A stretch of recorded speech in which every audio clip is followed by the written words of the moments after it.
Mi smo proizvođač restauratora donjih kutija u Venshovu u Kini.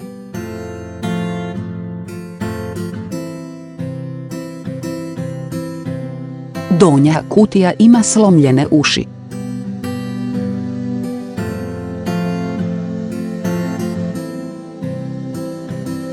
Započnite montažu.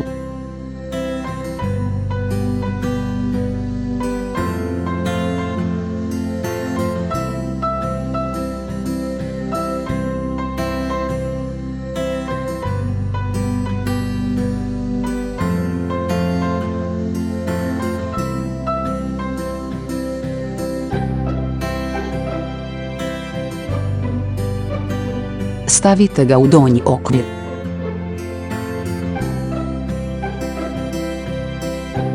Počnite zavrtati.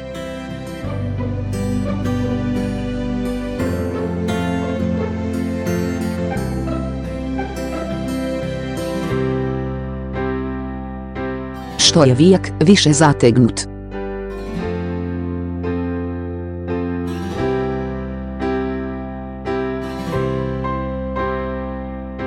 veliki najlonski tip, mali najlonski tip, veliki tip željeza. Vježbajte demonstraciju.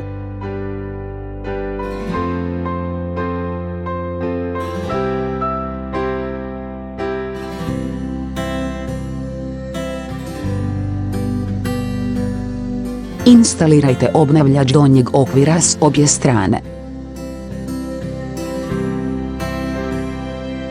Preporuča se isključiti napajanje.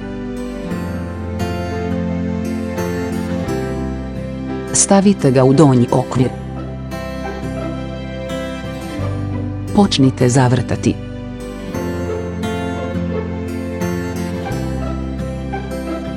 Dovršite instalaciju. Pokrite ploču.